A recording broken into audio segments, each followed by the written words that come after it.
హైదరాబాద్ గాజుల రామారంలో తీవ్ర ఉద్రిక్తత నెలకొంది.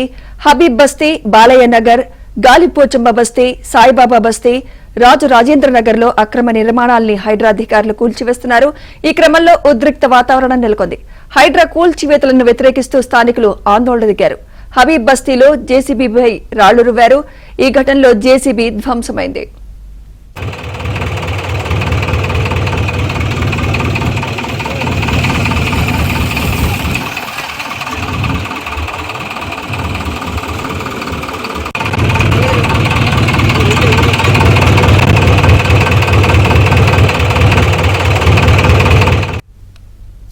ఇదే అంశంపై మరింత సమాచారం మా ప్రతినిధి నుమాన్ అందిస్తారు. నుమాన్, హైదరాబాద్ కూల్చివేతలను స్థానికులు తీవ్రంగా వ్యతిరేకిస్తున్నట్లు తెలుస్తోంది. జేసీబీ కూడా ధ్వంసమైనట్లు మనకు కనిపిస్తోంది.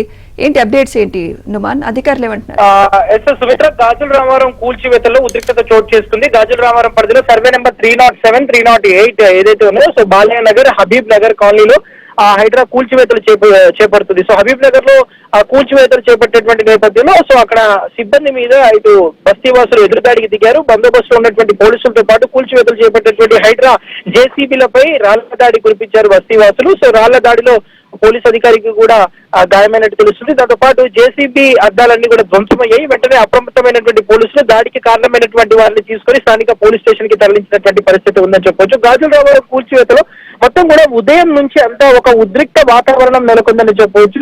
సర్వే నెంబర్ 307, 308 ఈ రెండు సర్వే నెంబర్లలో కూడా పెద్ద ఎత్తున హైడ్రా దాదాపు ఇప్పటి వరకు 200 ఇళ్లను కూల్చివేసింది. దాదాపు ఈ రోజు రాత్రి వరకు, అంటే దాదాపు అర్ధరాత్రి వరకు ఈ కూల్చివేత కొనసాగేటటువంటి అవకాశం ఉంది. ఇంకొక 200 నుంచి 300 ఇళ్ల వరకు నేలమట్టం చేసేటటువంటి అవకాశం ఉంది. ఈ నేపథ్యంలో దాదాపు 500 మంది పోలీసులతో అత్యంత కట్టుదిట్టమైనటువంటి భద్రత నడుమ ప్రస్తుతం హైడ్రా కూల్చివేతలు అయితే కొనసాగుతున్నాయి. సో ఈ కూల్చివేతలు చేస్తున్నటువంటి క్రమంలో మాత్రం అక్కడ ఉన్నటువంటి స్థానికులు అడుగడుగున హైడ్రా చేస్తున్నటువంటి కూల్చివేతలను వ్యతిరేకిస్తున్నారు, అడ్డుకుంటున్నారు.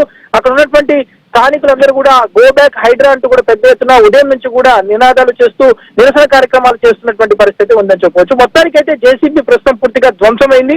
దాంతో పాటు అక్కడ ఉన్నటువంటి పోలీస్ అధికారికి కూడా వారికి ఏదైతే గాయాలు పాలైనటువంటి పరిస్థితి. దాంతో పాటు ఎవరైతే దాడికి పాల్పడినటువంటి వారు ఉన్నారో వారిని వెంటనే హైడ్రా అధికారుల ఫిర్యాదు మేరకు ప్రస్తుతం పోలీసులు వారిని అదుపులోకి తీసుకున్నారు. వారి మీద కేసు నమోదు చేసి ప్రస్తుతం వారిని పిఎస్ కి తరలించినటువంటి పరిస్థితి ఉందని చెప్పవచ్చు. మొత్తానికైతే ఉదయం నుంచి ఇటు గాజుల రామారంలో చేపడుతున్నటువంటి హైడ్రా కూల్చివేతలు అయితే హైటెన్షన్ వాతావరణం నెలకొన్నటువంటి సిచ్యువేషన్ అయితే ఉందని చెప్పొచ్చు. Sumitra, right, thank you Numan.